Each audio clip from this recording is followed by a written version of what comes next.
예, 안녕하세요. 시공박의 세금 상식 황광석입니다. 지난 시간에 이어서 컨설팅 비용에 대한 인증을 하지 못함으로 인해 가지고 양도소득세 조세 불복 청구 사례를 말씀드리겠습니다. 지난 시간에는 컨설팅 비용이 양도소득하고 분리해서 신고를 한 사례인데, 오늘은 양도가액에 포함을 시켜서 필요경비로 인정해 달라는 그러한 내용이 되겠습니다. 살펴보면은 사례자는 2020년도 10월 달에 VVIP 골프 회원권을 9억 원에 취득을 해서 2024년에 13억 원에 양도를 하였습니다. 그리고 양도 차익 4억 원이 발생을 실제 했으나 그것을 컨설팅 비용으로 계상을 해서 공제를 함으로써 양도소득세를 신고를 하였습니다만 사실상 세금 납부가 없는 것으로 이렇게 신고를 하게 되었습니다. 근데 이 사례자가 실제적으로 컨설팅 비용 4억을 계산을 하면서 계약서 작성 비용, 소개비 등 이런 것들이 포함된 금액으로 해서 골프 회원권 매도 시에 매수금액 취득세 등을 경비만 공제를 하고 차액은 수수료로 지급하기로 구두로 합의를 했다. 구두 합의를 했다 해서 양도 차익이 발생하지 않았다고 주장을 하였습니다. 그러니까 구두 합의를 한 것이기 때문에 실제적으로 양도 차익 없이 VIP 골프 회원권만 결국 매도를 하고 신고를 대신해 달라는 그러한 내용이겠죠. 그런데 이제 처분청에서는 위에 컨설팅 비용 4억 원은 전체 양도 금액에서 약 30% 이상, 즉 30.76%를 차지함으로써 지나치게 과도하다. 그리고 비정상적인 금액이기 때문에 소개비의 범위를 초과했다고 판단을 하였습니다. 또한 컨설팅 비용은 세법의 필요경비로 열거되지 않았기 때문에 필요경비로 인정하고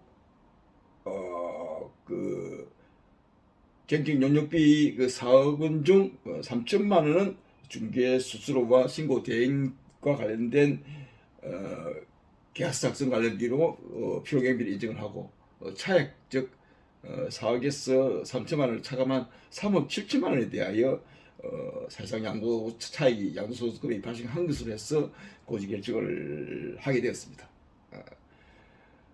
그런데 사례자는 양도 물건에 대한 양도가액 13억 원 중에서 회원권의 컨설팅 비용 4억은 실제적으로 회원권 회사와 별도의 컨설팅 용역 계약서를 작성을 하고 매매 의뢰를 한 것으로서 양도소득 관련 비용으로 인정해 달라고 불복 청구를 한 사례입니다.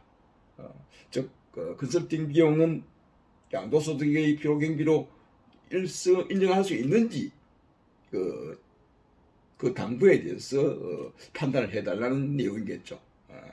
과연 컨설팅 비용이 양도소득의 필요경비로 인정해 줄 수가 있는지 없는지 그 여부를 판단해 달라는 내용이었습니다. 그런데 결론은 납세자의 손을 들어줄 수 없다는 내용으로 결론이 난 것 같은데 여러분 생각 어떤지 모르겠습니다.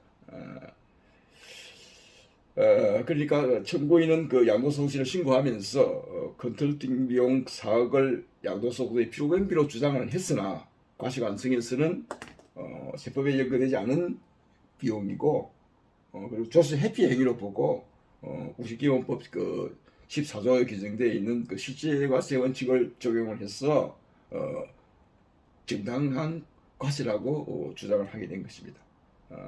지난 시간에도 말씀드렸다시피 조세단행국에서는 세무조사를 할 때 가장 많이 적출하는 항목이 부당행위 계산 부인, 그리고 국세기본법상 14조에 규정되어 있는 실질과세 원칙, 이것을 많이 적용을 하고 있습니다. 납세자가 사실상 이러한 법망을 좀 피해가려면은 확실한 증빙을 구비를 해야 되는데 그렇지 하지 못했던 게 납치자의 뭐 준비되지 않은 하나의 실수였고, 과세관청의 입장에서는 세법에 열거되지 않은 소득이기 때문에 필요경비로 인정해 줄 수 없다라는 것입니다. 그러니까 소득세법상 양도소득의 필요경비로 뭐 규정하고 있는 것이 소득세법 89조하고 97조하고 소득세법 시행령 163조의 양도소득의 필요경비에 대해서 규정을 하고 있습니다. 그런 내용을 뭐 잠깐 한번 말씀을 드리면은 양도성의 필요경비로 뭐 물론 취득할 때 뭐 취득금액 그건 당연한 것이고 취득세라든지 이러한 것들 그리고 용도 변경이나 뭐 개량 또는 이용의 편의를 위하여 지출하는 비용 뭐 이러한 것들 그리고 증권거래세 공정비용 그리고 인지대 또는 소개비 맹도비용 뭐 이러한 것들이죠, 그죠?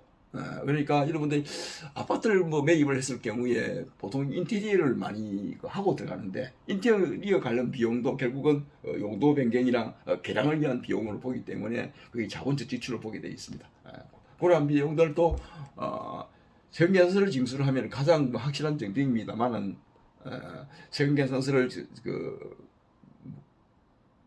징수하지 못했더라도 금융거래 관련 내용을 확실하게 제출할 수 있으면은 그러한 것도 비용을 인정받을 수가 있기 때문에 향후에 금융거래를 명확하게 구비해둘 필요가 있다고 판단이 됩니다. 그래서 사실상 이러한 세법에 규정되어 있는 정규정비를 구비하기는 뭐 사실상 대부분의 납세자들이 잘 모르기 때문에 아무튼 뭐 금융구역 관련 비용은 명확하게 구비를 하는 게 좋고 그리고 그러한 것을 인증을 받으려면은 사실 확실한 정비가 있어야 됩니다. 그래야 과세당국과 싸워서 이길 수가 있는 것입니다. 예. 그래서 뭐 꼭 과세당국과 싸워서 이기기 위해서라도 정규정비를 반드시 구비를 하는 것이 제일 좋고 그렇지 않더라도 금융거래와 관련된 정빙을 확실하게 제시할 수 있으면은 과세당국에서도 어느 정도 인정을 할 수 있기 때문에 만일의 사태에 대비해서 그러한 것들을 구비를 해놓는 게 좋지 않을까 하는 생각입니다.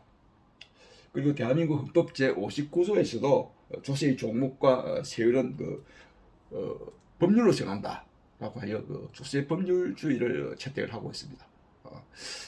뭐 사실상 이 세법이라는 게 의회에서 만들어진 즉 국회에서 제정한 법률에 의해서만 집행을 할 수가 있고 또한 우리 납세도 예전에 보면 미국의 헌법에 대표 없는 과세 없다라는 이런 말도 있죠, 그죠? 대표 없는 과세 없다. 의회에서 만들어진 법률에 의하지 않고는 우리가 납세 의무도 발생하지 않는 것이죠. 그래서 우리가 세법을 집행하는 것도 그렇고 세법을 준수하는 것도 그렇고 의회에서 만들어진 법률에 의해서 우리가 조세 부과 의무가 발생하기 때문에